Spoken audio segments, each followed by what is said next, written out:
Welcome to my channel, All Things BBL, where I go over everything related to the BBL surgery. In today's video, we'll be doing a Q&A. So why did I get a BBL? You know, for the longest time, no matter how much I worked out in the gym or how much I dieted, I could never get a big butt. My butt was always flat. And I just said, there's no way I'm ever gonna have like one of those plump, stand up, stick out butts without having surgery. And so I hated the way my butt would look like in certain workout pants or even in jeans. Everything always looked flat.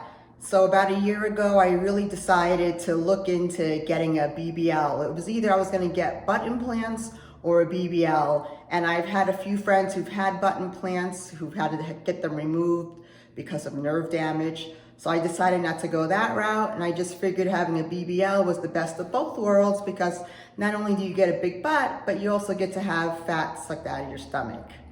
So that's really why I got the BBL. Just, you know, not feeling comfortable in clothes and just not liking the way jeans would fit. I would never look like, you know, the model on the site that I was buying from. Like, clothes were deceiving. Like, if I would buy one of those bodycon dresses, and then when I would get it, I would have no curves.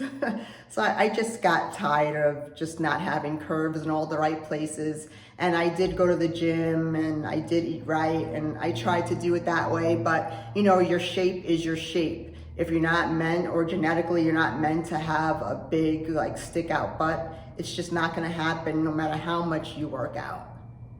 So who was my doctor and what exactly did I get done? My doctor was Dr. Jonathan Fisher in Miami, Florida, and I got a BBL with Lipo 360. Lipo 360 is where they liposuction your stomach, your back, and a little bit of your upper back, and they transfer that fat into your hips and into your butt. And I got most of my fat transferred into my butt. What little fat I did get transferred into my hips really didn't stay. I heard the hip fat just doesn't last as long or doesn't stick for some reason as much as the butt fat does. So that's what I got done. So what was the cost? I actually did a detailed video of all my expenses for this surgery. I'll try and link it somewhere above here, or I'll link it in the description below. But just the cost for the actual surgery, the actual lipo, and the actual fat transfer to the butt and the hips from my doctor was $8,500. And this was May 25th, 2021. And the package included the surgery, 5 massages, 1 faja, and lipofoams.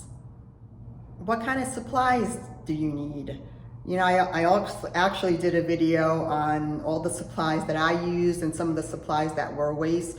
I'll also try and link that here. But the main supplies that you'll need are chuck pads or doggy pads, which are like pads to catch all the dripping blood that you're gonna have the first few days. Of course, your Tylenol, your medications from the doctor. My doctor, Dr. Jonathan Fisher, he gives your medications the day before surgery. And he prescribes Oxy. He only gives you 12 pills, so you have to take them sparingly. He gives you a stool softener, and he gives you antibiotics and an anti-nausea pill. And other than that, you don't need to go overboard with supplies because, you know, you're gonna be in bed, just gonna be laying around. I mean, other than food supplies and having like chuck pads to bleed out on and a shower curtain to line the bed with, you don't need that many supplies. Like, I didn't need Neosporin because my incisions were still open, so putting Neosporin on that wouldn't have been a good idea. Maybe some bandages and some bandage tapes just to cover the incisions. But you don't need to go overboard with supplies. Again, I'll leave a link to my supply video somewhere up here or below in the description. How long does the surgery take? I was in surgery for approximately 2 hours, but then when you go to the surgery center to get your surgery, you actually are there probably about an hour or two before you actually go into the surgery room. And then after the surgery, you're probably in the recovery room for 45 minutes. So you're at the surgery center for about 4 hours. How was the process for anesthesia? Dr. Fisher has a great anesthesiologist. He made me feel very comfortable. The process was actually very quick. The anesthesiologist comes in, he asks you a few questions, then he actually walks you into the operating room. You lay down on the surgery table and they strap you in, and then he injects, the IV into you, and you feel a burning sensation. And then after that, you are out like a light. And the next thing you know, you're waking up in the recovery room. It's crazy how the anesthesia has some type of component in it that makes you have memory loss, from what I've heard. So that's why you don't remember anything once you're laying on that table. So the process to go under is not painful at all. It might be painful if they have a problem finding your vein to put the IV in, but the actual process isn't painful because it's so quick. You're asleep and then you're awake.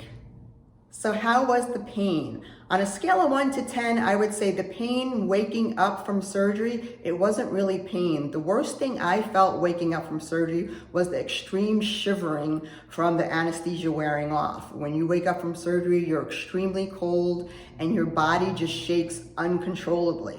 So with your body shaking uncontrollably and then you having had lipo and fat put everywhere, it's a very uncomfortable feeling. So I would say waking up, the pain level was about a 6 or 7. And again, for me, I wouldn't call it pain. It's actually an extreme stiffness and soreness. Like your for me, my lower butt felt very sore. My stomach felt very sore. I woke up on my stomach already in my faja, and just from my stomach down to my butt, it just felt so sore. But again, to me, it wasn't pain. I've had a lot of surgeries, both plastic surgery and regular surgeries. And regular surgeries, like where you're dealing with bone, you wake up in pain. Waking up from lipo, for me, it was stiffness and soreness, discomfort, which also hurts, but it wasn't painful. It's just, it's major discomfort. But for me, at the surgery center, I actually bought my Tylenols to the surgery center. So as soon as I woke up, I popped the Tylenols to help me feel better. And then as the days progress, like post-op day 1, you feel pain in your butt. Like my butt felt so stuffed in the lower part of my butt, like I had to walk like a penguin because I had no flexibility. My butt was so stuffed, it hurt. I couldn't lift up my feet, so I had to walk like this. You walk like from side to side, like on day 1 to probably day 7. So it's the feeling of not having any flexibility. And for me, my stomach and my back, they just felt very numb. So most of my discomfort came from my lower butt area. So the pain level waking up after surgery, I would say a 6 or a 7. And overall, the whole recovery process, it's annoying. It's discomfort, it's soreness, and it's annoying, but it's not pain. It's extreme stiffness, extreme soreness, which leads to major discomfort. But for me, I was never in excruciating pain where I was crying. It doesn't feel like going to the dentist, getting a root canal where they're touching a nerve. Going to the dentist is worse than a BBL. Like, it's not that type of pain. But it is a lingering discomfort because the recovery process is so long. And again, everyone is different. If you watch other BBL vlogs, you'll notice some people don't even have to take pain medication. Some people are crying. It all depends on your pain discomfort level. For me, as I said, I've had other surgeries, so I was sort of expecting the worst, and my pain level is it's not high, but I've just been through so many different types of surgeries that I'm used to pain when it comes to these types of things.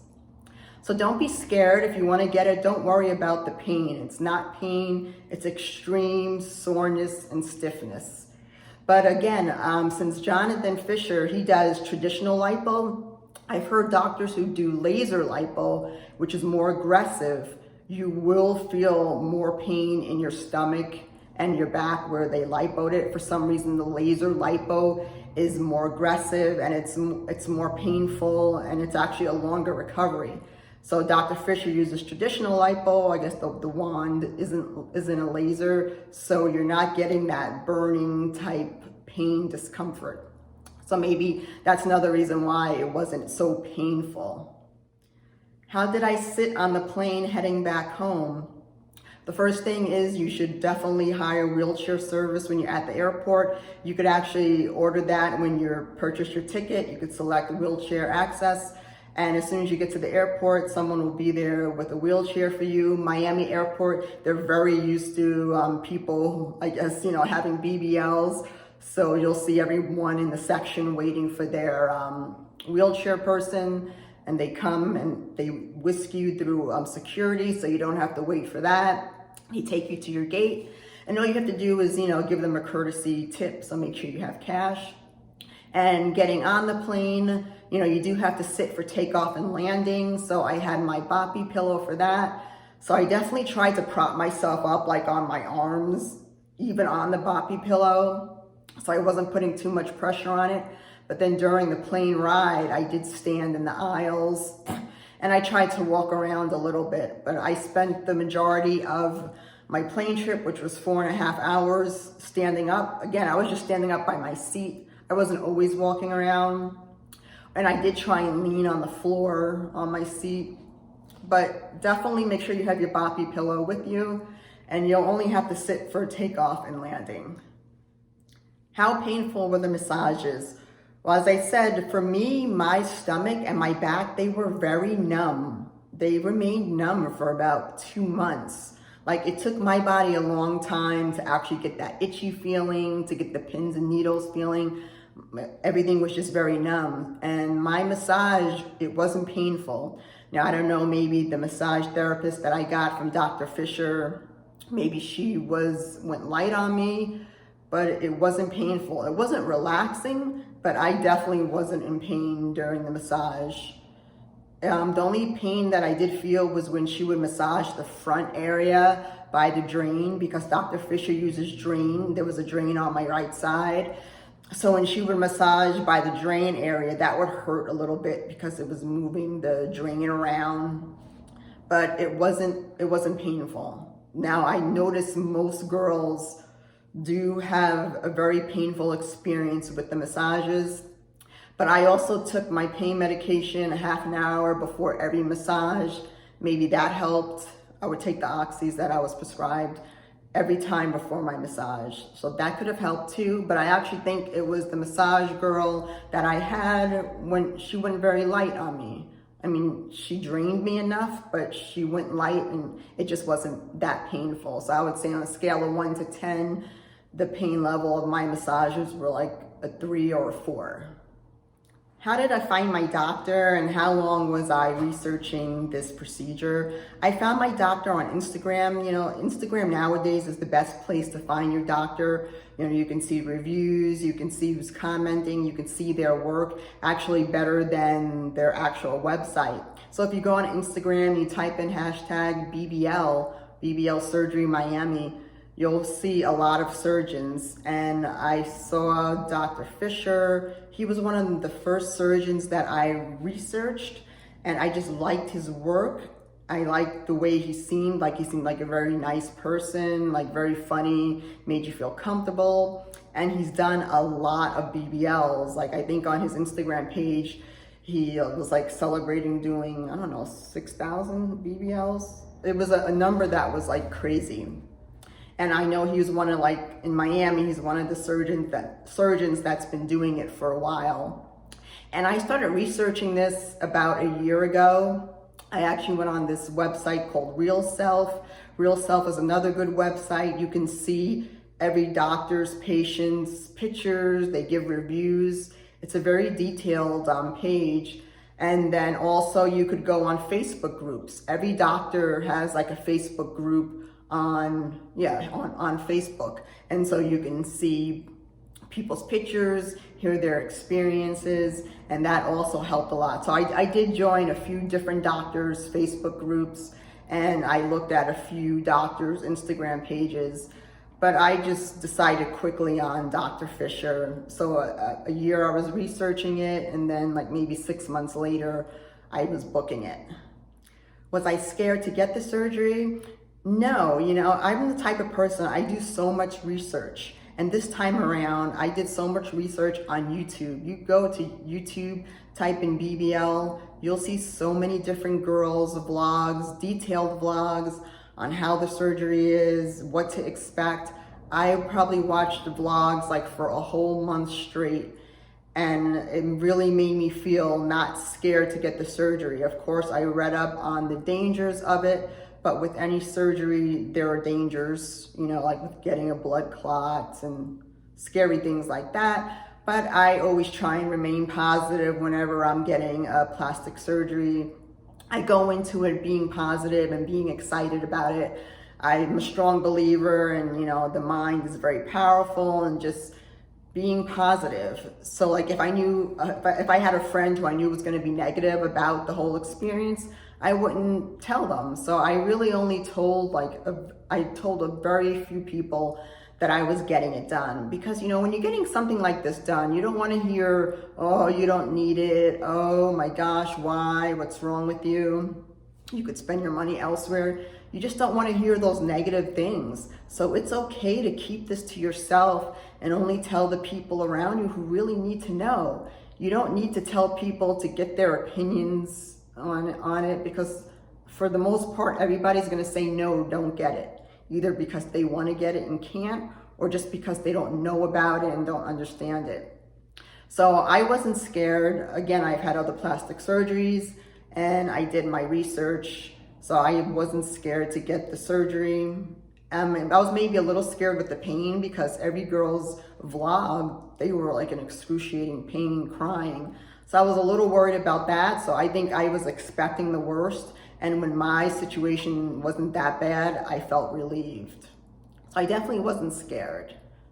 Do I have any regrets? I have no regrets whatsoever. I wish I would have done this surgery sooner. I can't believe I waited this long to get it done. Yes, it's a very long process. Yes, it's a very expensive procedure, and I'm still recovering 4 months later.